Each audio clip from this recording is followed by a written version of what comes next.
Assalamualaikum warahmatullahi wabarakatuh. Perkenalkan, nama saya Anggi Ramadhani dengan NPM 254111099. Saya dari program studi S1 Manajemen 25A.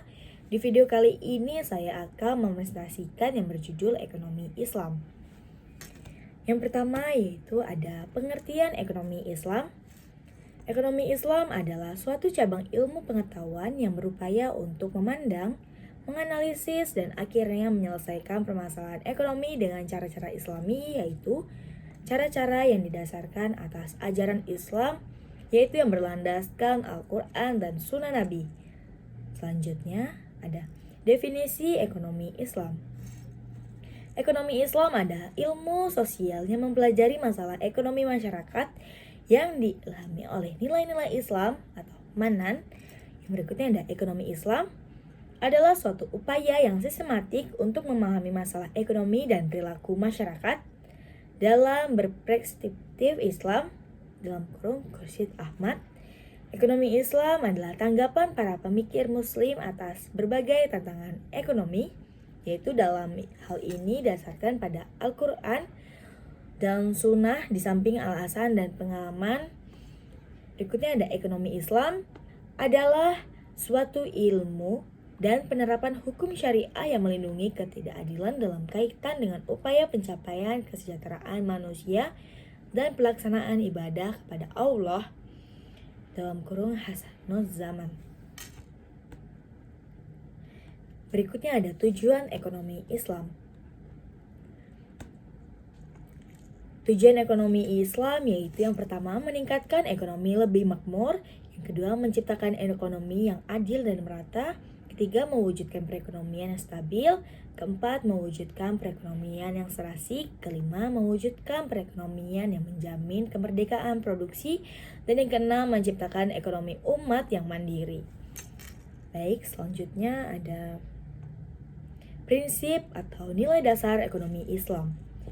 Yang pertama ada tauhid, keadilan, kenabian, ma'at hasil.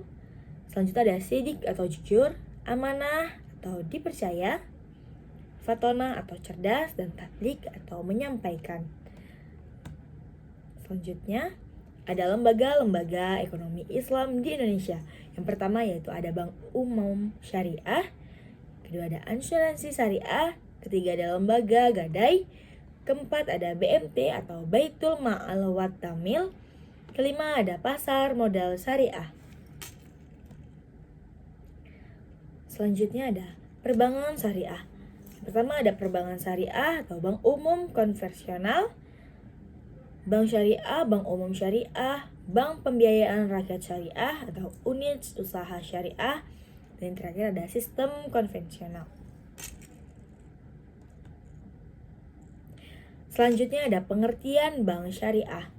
Bank yang melaksanakan kegiatan usaha secara konvensional atau berdasarkan prinsip usaha syariah yang dalam kegiatan memberikan jasa dalam lalu lintas pembayaran, yaitu selanjutnya ada prinsip syariah. Pasal 1 butir 13 Undang-Undang Nomor 10 Tahun 1998, prinsip syariah adalah aturan perjanjian berdasarkan hukum Islam antara bank dan pihak lain untuk menyimpan dana atau pembiayaan kegiatan usaha atau kegiatan lainnya yang dinyatakan sesuai dengan syariah.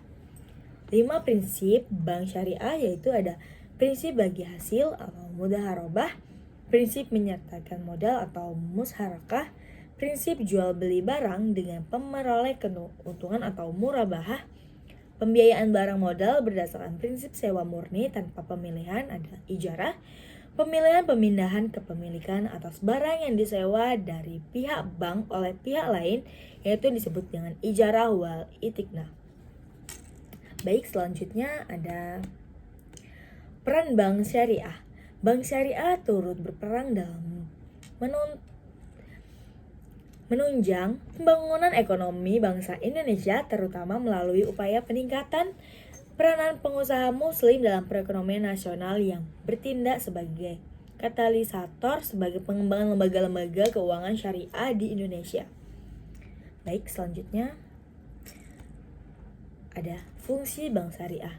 Manajer investasi bahwa bank syariah tersebut merupakan manajer investasi dari pemilik dana yang dihimpun karena besar kecilnya pendapatan atau bagi hasil yang diterima oleh pemilik dana yang dihimpun sangat tergantung pada keahlian, kehati-hatian, dan profesionalisme dari bank syariah. Berikutnya ada jasa keuangan. Jasa keuangan yaitu adalah bank-bank Islam juga menawarkan berbagai jasa-jasa keuangan lainnya untuk memperoleh imbalan atas dasar agensi kontrak atau sewa. Contohnya meliputi letter of grant, wire transfer, letter of credit, dan lain-lain.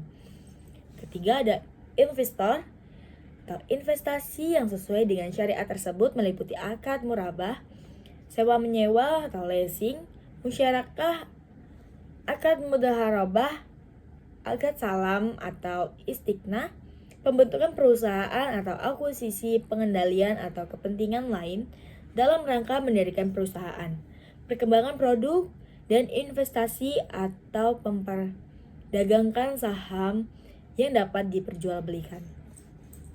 Dan yang terakhir ada fungsi sosial, yaitu konsep perbankan Islam mengharuskan bank-bank Islam memberikan pelayanan sosial, apakah melalui dana card atau pinjaman kebijakan, atau zakat dan dana sumbangan sesuai dengan prinsip-prinsip Islam.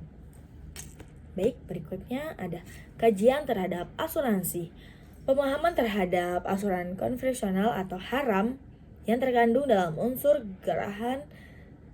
gharar, maisir, dan riba. Yang pertama, unsur gharar terdapat pada bentuk akad atau perikatan yang melandasi penutupan polis. Akad yang terdapat pada asuransi ini dikategorikan sebagai akad tabaduli atau akad pertukaran, yaitu pertukaran pembayaran premi dan dengan uang pertanggungan. Dan unsur gharar ini juga pendapatan pada sumber dana pembayaran klaim pada asuransi konvensional adalah tidak jelas asalnya. Yang kedua ada unsur maisir terjadi apabila peserta asuransi atau pemegang polis membatalkan kontraknya pada masa refreshing period. Ini tidak akan menerima kembali uang yang telah dibayarkan kecuali sebagai kecil saja, biasanya kurang lebih dari 5%. Dan yang ketiga ada unsur riba, terkandung dalam melakukan usaha dan investasi yang menggunakan sistem bunga, terutama oleh bank-bank konvensional dan fund manager companies. Baik, selanjutnya ada definisi penggadaian syariah, yaitu menyajikan suatu benda berharga dalam pandangan syara sebagai jaminan hutang dengan kemungkinan hutang tersebut bisa dilunasi dengan barang tersebut atau sebagainya. Selanjutnya ada rukun dan syarat penggadaian syariah. Ada rahim, murtahin, mahrun. Rahin yaitu orang yang menggadaikan, sedangkan murtahin yaitu orang yang menerima gadai, sedangkan mahrun yaitu barang jaminan. Syaratnya mempunyai nilai menurut syariat, harus ada pada waktu akad, dan yang terakhir harus bisa diserahkan ketika pada murtahin atau wakilnya. Selanjutnya, mahrun bin dait, utang harus jelas rahin atau murtahin, harus tetap dapat dimanfaatkan, harus lazim atau mengikat pada waktu akad. Sedangkan ijab dan qabul, pernyataan gadai dari para pihak, yaitu keduanya jelas mengungkapkan keinginan untuk akad rahan yang kesesuaian qabul dengan ijab. Masing-masing orang yang bermaksud dengan mengetahui maksud awalnya. Dan yang terakhir, persambungan qabul dengan ijab dalam majlis akad. Selanjutnya, pengertian Baitul Mal wa Tamwil atau yang disebut dengan BMT. Menurut Hosen dan Hasan Ali, BMT adalah lembaga keuangan mikro yang dioperasikan dengan prinsip bagi hasil atau syariah, menumbuh kembangkan bisnis usaha mikro dan kecil dalam rangka mengangkat derajat dan martabat serta membela kepentingan kaum fakir miskin ditumbuhkan atas dasar praksa dan model awal dari tokoh-tokoh masyarakat setempat dengan berlandaskan pada sistem ekonomi yang salam, yaitu keselamatan atau beritikan keadilan, kedamaian, dan kesejahteraan.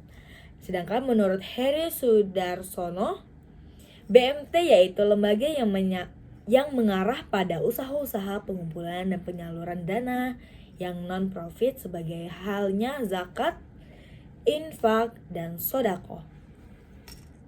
Baik, selanjutnya ada fungsi BMT. Baitul Ma'al, bait rumah ma'al harta, menerima titipan dana zakat, infak, dan sodako serta mengoptimalkan distribusinya sesuai dengan peraturan dan amanahnya.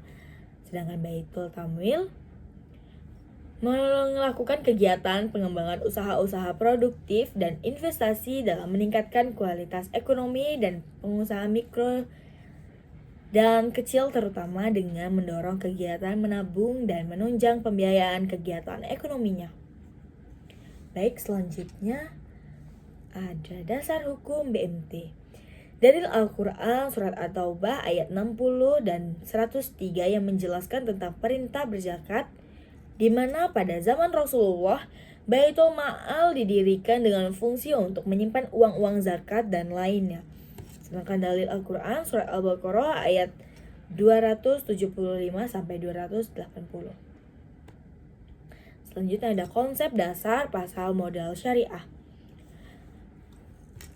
Al-Quran dan Sunnah, yaitu syariah hukum adalah syariah hukum dan aturan yang berisi perintah dan larangan dan ditetapkan oleh Allah Subhanahu wa taala kepada hambanya.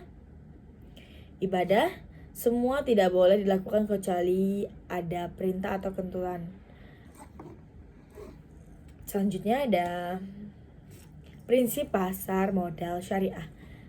Pertama, ada pembiayaan dan investasi pada aset atau kegiatan usaha yang halal, spesifik dan bermanfaat dan dilakukan dengan bagi hasil. Kedua, uang adalah alat bantu pertukaran nilai.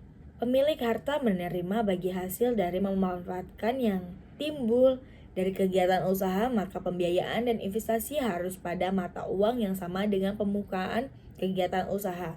Dan yang ketiga ada akad yang terjadi antara pemilik harta atau investor dengan memiliki usaha investment dan tindakan kemampuan informasi yang diberikan pemilik usaha serta mekanisme pasar atau bursa dan self-regulating organization lainnya. Tidak boleh menimbulkan keraguan yang menyebabkan kerugian. Dan yang keempat ada investor atau emiten tidak boleh mengambil resiko melebihi kemampuan atau mahir yang dapat menimbulkan kerugian yang sebenarnya dapat dihindari.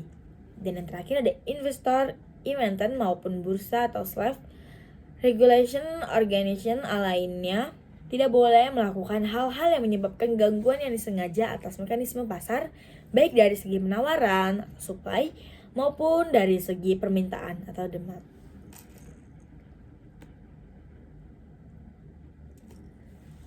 Sekian presentasi dari saya.